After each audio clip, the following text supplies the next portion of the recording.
Each year in the United States, thousands of major crimes go unsolved. When the case has gone cold and police have nowhere to turn, they seek assistance from the public. This is a program dedicated to solving these cases.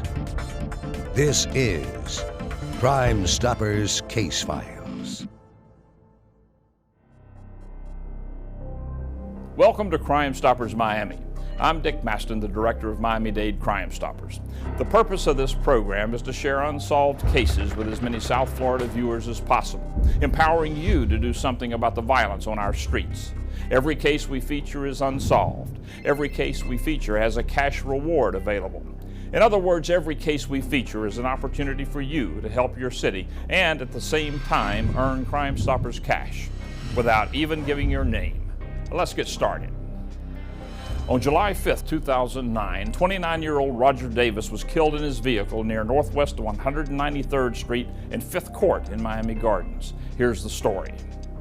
On Sunday, July the 5th, 2009, the victim, a man by the name of Rodger Davis, was in a vehicle that was facing southbound on Northwest 5th Court in the city of Miami Gardens. The Miami Gardens Police Department responded and they found the victim deceased in his car from multiple gunshot wounds. Rodger Davis had just returned from the city of Miami, where he had been with some friends. He dropped off two friends at a house nearby. This is a single-family residential neighborhood, middle-class working people. Late on a Sunday afternoon, it was quiet.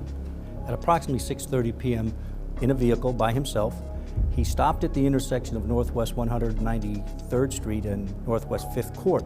While he was there, he had the windows to his car rolled down. He was playing some music. Stopped at the intersection. The red minivan approached and pulled up alongside and was facing north. Mr. Davis's vehicle, which was a Hummer, was facing south on Northwest 5th Court, so it would be driver's window to driver's window. They had a brief conversation, at which time witnesses heard multiple gunshots. The minivan then fled from the scene. The Miami Gardens Police Department responded and they found the victim deceased in his car from multiple gunshot wounds. The description of the man driving the minivan was a black male, 18 to 25 years old, with dreadlock hairstyle. The victim is survived by his mother, who's devastated at the loss of her son. He's also survived by his young daughter, his juvenile daughter, who is now being taken care of by the grandmother. So the family's very upset about the death. And I know somebody out there and see what happened and knows what happened. I just want to get closure for me, a family, and his kids. I know my son can't come back, but all I need is closure. Somebody see what happened, somebody knows what happened. Without the help of the family, because they really don't have any information, and the help of Mr. Davis's friends, we don't have a motive, and without that motive, it's difficult for us to establish who did it.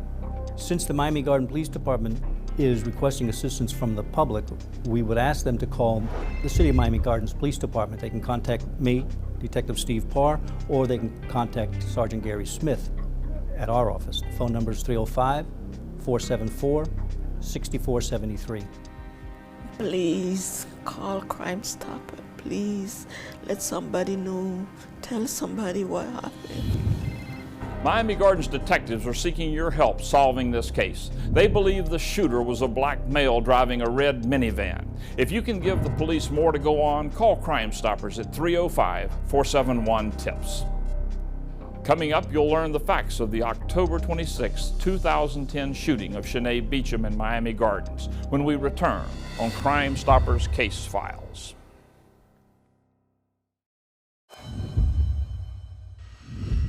In 1975, the first Crime Stoppers organization was formed by a detective who believed media attention helped solve cases.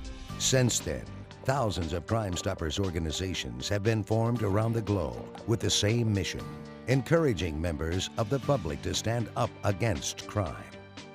Every 14 minutes, Crime Stoppers help solve a crime somewhere in the world. Get involved.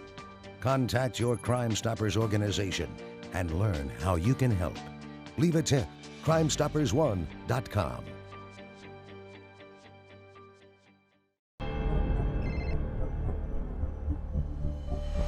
On October 26, 2010, 22-year-old Shane Beacham was shot near the 200 and 700 block of Northwest 41st Avenue Road in Miami Gardens. Here's the case. Shanae was born April 30th, 1988. Shanae was always very short in stature, but like a giant in her own right. Shanae was always the life of the party, always energetic, always wanting to make you happy, and she was an outgoing person.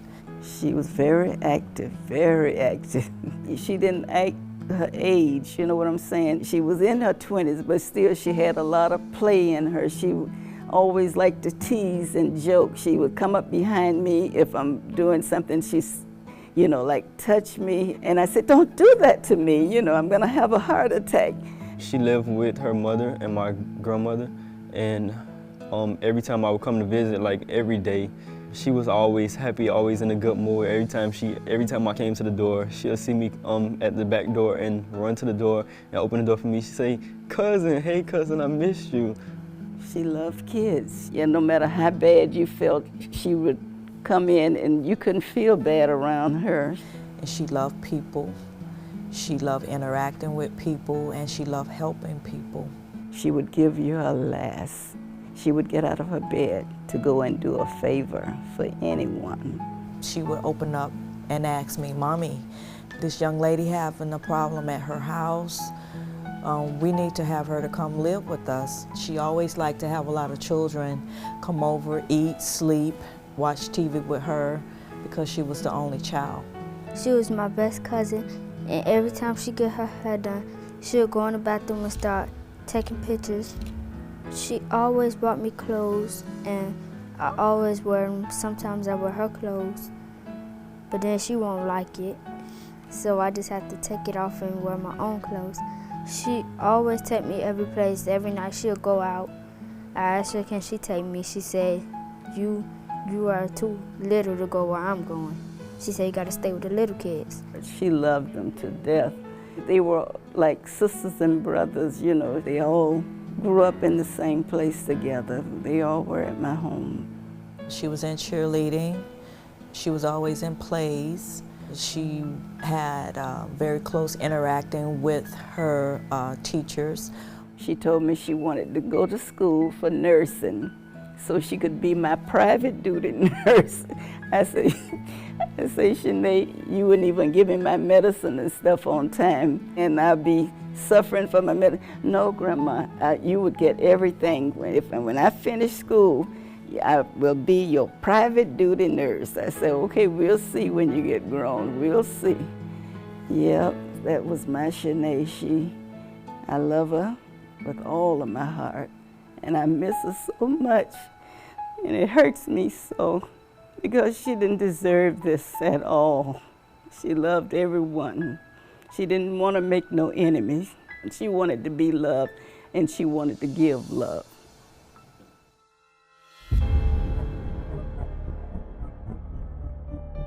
On October 26, 2010, at approximately 11:30 p.m., police officers and fire rescue personnel were dispatched to the 20700 block of Northwest 41st Avenue Road.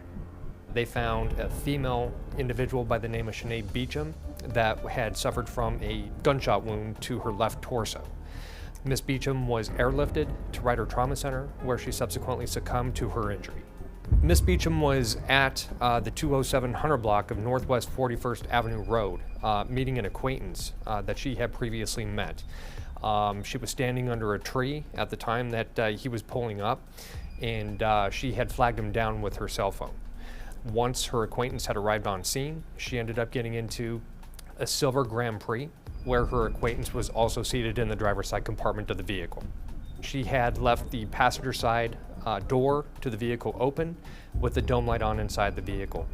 While Miss Beacham and her friend were conversing inside of the vehicle, her friend, or the acquaintance, had observed what he described as two black males rapidly approaching from the rear of his vehicle on foot.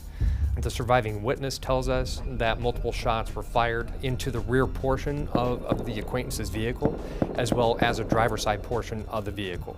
Once the shots were fired, he obviously realizes that both his life as well as Miss Beacham's life is in danger.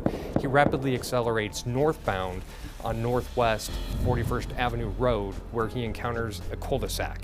He stops the vehicle in the cul-de-sac, and he gets out of the driver's side portion of the vehicle and starts frantically knocking on neighbors' doors, trying to summons help. I was asking her to come and watch TV with me, and she told me she was going over to meet a friend and that she was coming right back. And lo and behold, the cops were coming at my house around 12 o'clock, telling me that they needed to talk to me about Shanae. They had found her in the car where she had been shot. They explained to us that she had expired. I thought it wasn't true. I said it's not true, but it really was. She wanted to live, you know, and enjoy her life. She was a lovable child. She didn't deserve this at all.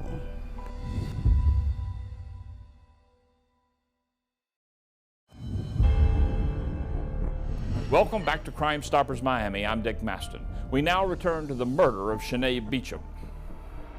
On October 26, 2010, at approximately 11:30 p.m., our victim, Shanae Beacham, was shot and killed while she was sitting in a vehicle of an acquaintance.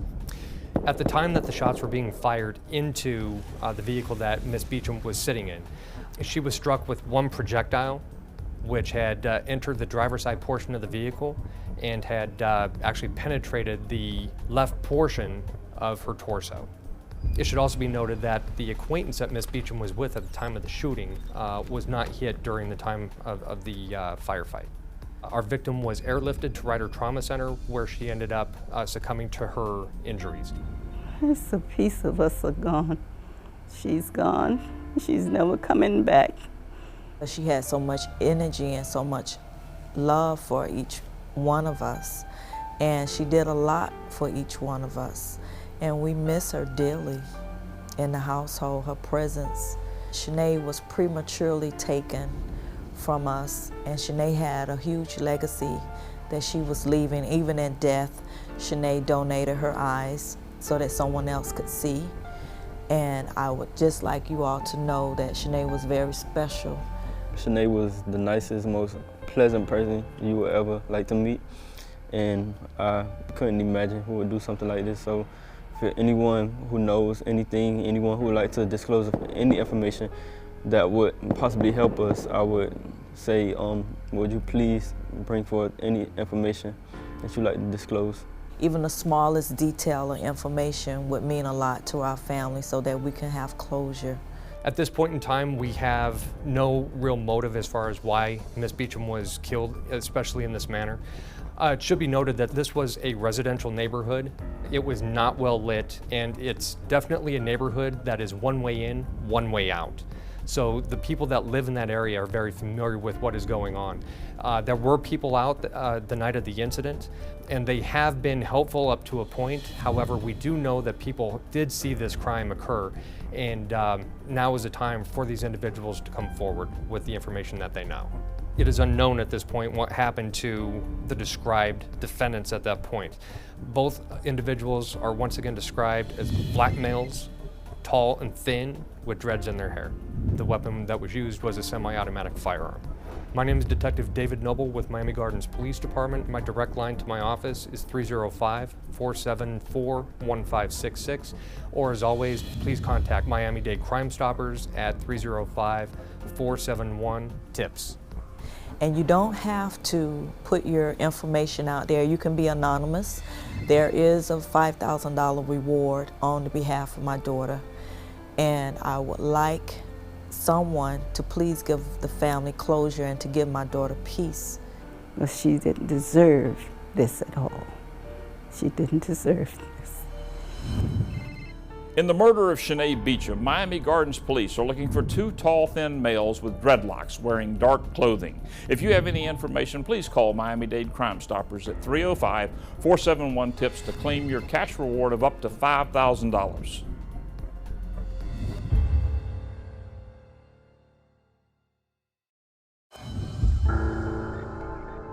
Welcome back to Crime Stoppers Case Files. It's been proven that programs such as ours usually solve crimes after several airings of a case. With that in mind, we'd like to quickly review a few cases we featured on past episodes. On December the 4th, 2009, 54-year-old Carol Taylor was having her hair done at a friend's home near 170th Street in Miami Gardens. When she left the hairdresser, she was targeted by a killer wielding an AK-47. It appears that Carol had just pulled to the T intersection located at Northwest 38th Court and Northwest 170th Street. She was actually traveling eastbound. As soon as she had continued forward from her stop, she was confronted by a red vehicle that had rapidly accelerated in front of her vehicle as she had already attempted to drive into the intersection. The suspect makes his way towards the passenger side of Carol's vehicle and starts shooting multiple shots into the passenger side of Carol's car. Ms. Taylor was hit, unfortunately fatally, with the projectiles that were shot into the passenger side of her car. The suspect was described as a tall, thin black male. The suspect was said to be driving a red Pontiac, either G6 or Grand Prix or something similar. My name is Detective David Noble with the City of Miami Gardens Police Department, and the direct line to my office is 305-474-1566. On Tuesday, September 16, 2008, at approximately 8 p.m., Michael Garland was jogging in the area of 1840 and Northwest 152nd Terrace. There was a school located on the north side of 152nd Terrace, and there is also a daycare located on the south side. As he was jogging eastbound on the sidewalk area, he was approached by either an individual or several individuals. And during the course of him trying to de-escalate the situation, he was fatally shot in the back. It's possible that either one or several of the assailants fled on foot westbound on Northwest 152nd Terrace. Uniformed officers were dispatched to the area, and they transported him to Jackson Memorial Hospital Ryder Trauma Center. Upon his arrival at the hospital, he expired. Miami-Dade detectives have little to go on in this case. Hopefully one of our viewers can give police the information they need to solve it and take a killer off the streets. If you have any information that may help detectives solve this case, call Miami-Dade Crime Stoppers at 305-471-TIPS. On December 10th, 2006, Bradley Timpf, who was a local chiropractor, was at the Houston's restaurant located at about 174th Street and Biscayne Boulevard. He met a friend there and had dinner. Once Brad and his date were finished eating, they began to leave the restaurant. So he walked her to her car, said goodnight, and then began to walk to his car. His parking space was almost at Biscayne Boulevard, which was a fairly long walk from where the restaurant actually was. So there is certainly a possibility that somebody wanted to steal Brad's car, and that there was a confrontation with Brad, possibly before he got in his car, or maybe even while he was getting in his car or sitting in his car. And after that confrontation, Brad began to back out of his parking space. It appears that the person who shot Brad was behind him. One of those shots went through the rear side window and struck Brad in the back. Brad then drove his car towards the Houston's restaurant. When he got to the front of the restaurant, he struck a parked car. People at the restaurant just thought that it was an accident. And as they went to render aid, they realized that he wasn't breathing, that he had been shot. I do know that there are people out there in the community that know what happened. Please come forward and contact the North Miami Beach Police Department at 305-949-5500. Crime Stoppers, the family, various businesses, and other agencies have posted a reward in this case of up to $66,000. Now, if you have information on any of these unsolved cases, call Crime Stoppers at 305-471-TIPS. Crime Stoppers of Miami-Dade has one goal: to make the streets safer for law-abiding citizens by solving cases and capturing criminals. To learn more about your local Crime Stoppers, become a fan on Facebook or log on to crimestoppersmiami.com. Now, I'm Dick Maston. Be sure to join us next week for another episode of Crime Stoppers Case Files.